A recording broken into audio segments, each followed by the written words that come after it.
A clay tablet, smaller than your palm, sits in a museum case in London. It's not a poem, it's not a prayer, it's payroll, and it's older than the pyramids, older than the wheel getting put on a cart, older than almost every piece of writing humans have ever found. The first thing humans ever used writing for wasn't storytelling. It was paperwork. Most people figure bureaucracy is a modern headache, something that showed up with income tax forms and DMV lines and offices full of cubicles. Red tape feels like a side effect of big government. A 20th century invention nobody asked for. But here's the thing that throws that whole idea out the window. Writing itself, the very foundation of human civilization, might have been invented specifically to keep track of who owed what to whom. Before humans wrote down a single myth, a single law, a single love letter, they were already filling out what basically amount to spreadsheets. So if bureaucracy came before literature, before organized religion had scripture, before kings had laws carved in stone, what does that say about which one actually built civilization? And there's another wrinkle. The system that runs your local government office today, hiring people based on tests and qualifications instead of who they know, didn't come from some enlightened Western democracy dreaming it up. It got borrowed, pretty directly, from an empire the West spent centuries dismissing as backward. One more thing nobody really talks about. The reason America even has a professional civil service at all traces back to a guy getting shot in a train station because he didn't get the government job he wanted. Bureaucracy, it turns out, has a body count. All of that, the clay tablets, the borrowed exam systems, the assassination, is really one continuous story about humans trying to solve the same problem over and over. How do you run something too big for one person to manage in their head? Let's dig into how we got from a scribe with a stylus to a civil servant with a badge. The story starts around 3,400 to 3,200 BCE in southern Mesopotamia in city-states like Uruk and Ur. Long before there were kings running empires, there were temples running cities. In Uruk specifically, the temple complex controlled the land, the irrigation canals, the livestock, and the grain stores. Basically, the priesthood was the government, and the government had a serious logistics problem. Historians point to Uruk as the likely birthplace of writing, though the exact who figured it out first is genuinely murky, and scholars still go back and forth on it. Picture the problem these temple administrators were dealing with. Thousands of workers, herds of animals, harvests coming in from dozens of fields, and no way to remember it all. So around 3,200 BCE, scribes started pressing wedge-shaped marks into wet clay, using a cut reed, what we now call cuneiform. And the earliest tablets we've found aren't epic poems or royal proclamations. They're inventory lists, ration records, and tax accounts. Who got fed? Who owed grain? Whose sheep were whose? Some scholars have called this shift a genuine turning point in how humans organize themselves, not just a new tool, but a new way of thinking about control and record-keeping at scale. To become a scribe wasn't easy either. Kids training for the job had to memorize hundreds of cuneiform signs and get schooled in math, law, agriculture, and religion. It took years. And once they graduated, they became something like the civil servants of the ancient world, indispensable, respected, and honestly kind of untouchable, because nobody else could read the paperwork that kept the whole system running. Egypt built its own version of this in parallel, and it went even further. Scribes there were considered elite by some estimates. Only somewhere between 1% and 5% of the entire Egyptian population could read and write at all. So if you had that skill, you had serious leverage. Egyptian scribes didn't pay the taxes they collected, didn't get drafted into forced labor gangs, and didn't do the back-breaking work of the people they were counting and taxing. They tracked grain stores, oversaw construction projects like the pyramids, recorded the Nile floods that determined the whole year's harvest, and kept the machinery of the pharaoh's government running underneath him. Egyptians believed writing itself was a gift from the god Thoth, which tells you how much cultural weight they put on the whole profession. Below the pharaoh, officials called viziers acted as something like prime ministers, part mayor, part tax collector, part judge, running the day-to-day administration so the king didn't have to. And the paperwork obsession went deeper than you'd expect. Some tomb inscriptions list out officials' titles in these long, sprawling strings: director of this, superintendent of that, keeper of the other thing, to the point where modern archaeologists sometimes have to dig through several unrelated-sounding job titles. just to figure out what a given official actually did day to day. It's basically an ancient Egyptian LinkedIn profile, stacked with titles that sound impressive but don't tell you the actual job. Meanwhile, over in China, a completely different solution to the same basic problem was brewing, and it would end up being the most influential one of all, starting roughly in the Han Dynasty and getting seriously locked in by the Sui and Tang dynasties. China developed the imperial examination system, a set of grueling written tests that, in theory, anyone could take, regardless of family background. And if you passed, you got a government job. This was wild for its time. In most of the ancient world, your position in government came down to your bloodline or who your father knew. China was experimenting with the idea that you could earn your way into power through merit and rigorous testing instead. It wasn't a perfect meritocracy. Wealthy families could afford tutors and years of study that poor families couldn't, but the core idea that competence should matter more than connections was genuinely radical.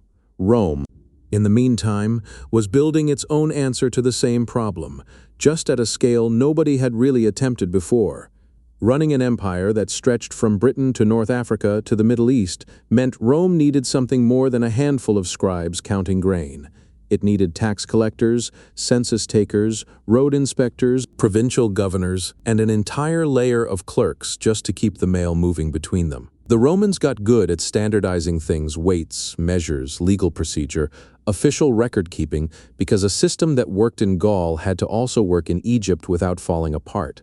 Some historians argue Rome's administrative machinery, more than its legions, is what let the empire hold together as long as it did. Others push back on that and say it overstates how centralized Rome actually was on the ground, especially in its more distant provinces. Either way, when the empire eventually fractured, a lot of medieval Europe spent centuries fumbling around, trying to rebuild something like Rome's administrative competence, and mostly failing at it for a long time. For centuries, that Chinese model stayed mostly a Chinese story, but by the 1700s and 1800s, European merchants, missionaries, and diplomats traveling through China started writing home about this system where officials earned their jobs through exams instead of inheriting them. Books describing it made their way into British libraries and Parliament.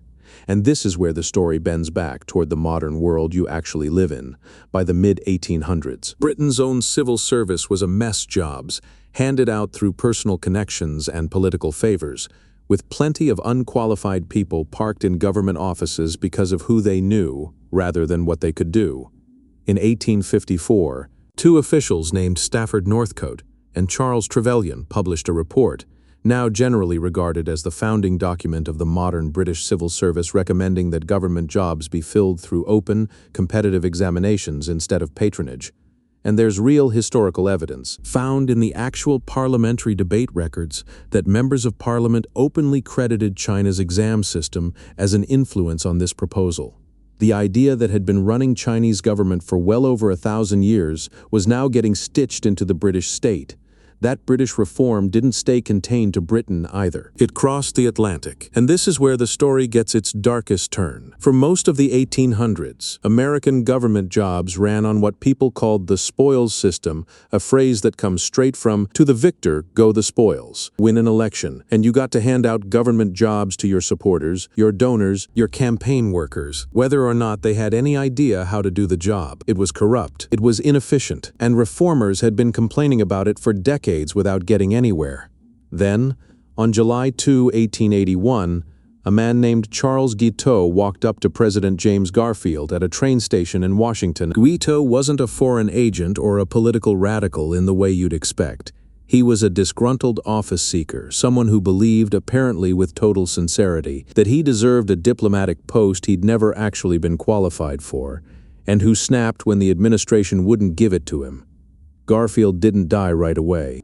He lingered for about 80 days before finally passing on September 19, 1881, and the sheer senselessness of it, a president dying because a stranger wanted a government job, turned public opinion against the spoils system almost overnight. Reform advocates who'd been shouting into the void for years suddenly had the momentum they needed. Congress passed the Pendleton Civil Service Act, and President Chester Arthur, who had himself built his career inside the very patronage machine he was now dismantling, signed it into law on January 16, 1883.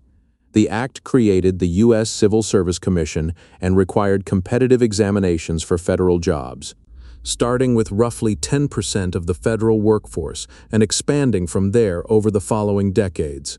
It was, in a very real sense, America catching up to an idea that had been circulating from China to Britain to Washington, only getting adopted here after a president had to die for people to take it seriously. From there, the merit-based civil service model spread and hardened into the default assumption most modern democracies run on. Government jobs, especially the technical and administrative ones, should go to people who can demonstrate competence, not just political loyalty.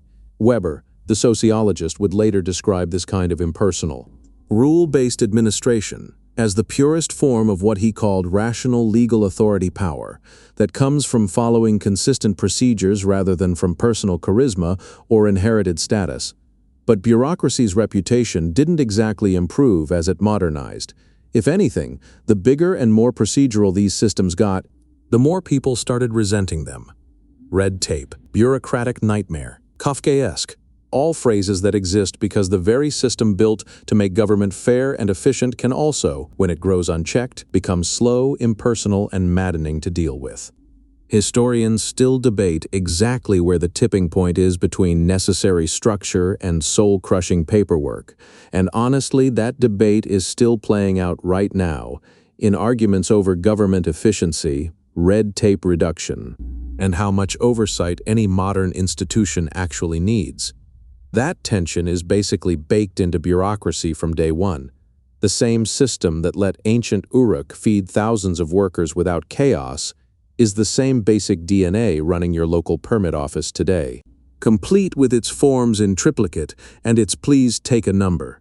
The scale changed, the core function didn't, and the story isn't done evolving either. Right now, governments and companies all over the world are running pilot programs trying to hand parts of that same paperwork and processing job over to software and AI systems, betting that a computer can push forms through faster than a room full of clerks ever could. Whether that ends up making bureaucracy feel less like a maze or just moves the maze into an app is still an open question, and honestly, nobody's fully sure how it shakes out yet. It's basically the same 5,000-year-old problem. How do you track, verify, and process way more information than one person can hold in their head just wearing a new coat of paint? The scribe with the reed stylus and the engineer training an algorithm to flag your tax return are weirdly doing the same job.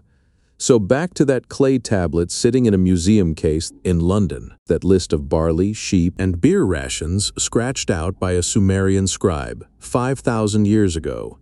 It wasn't just an ancient grocery list. It was the first move in a chain reaction that eventually produced imperial exams in China, reform reports in Britain, an assassinated president in America, and yes, the DMV line you've probably complained about at some point. Every form you've ever filled out, every merit-based hiring process, every government ID card, traces its lineage back to a temple administrator in Mesopotamia, trying to figure out who still owed grain. Bureaucracy didn't get built on top of civilization. It might be one of the things that actually built civilization in the first place. If you're into stories like this, how the mundane, overlooked stuff quietly shapes human history, subscribe for the next Ancient Edict episode, and drop a comment letting us know what everyday thing you want us to dig into next.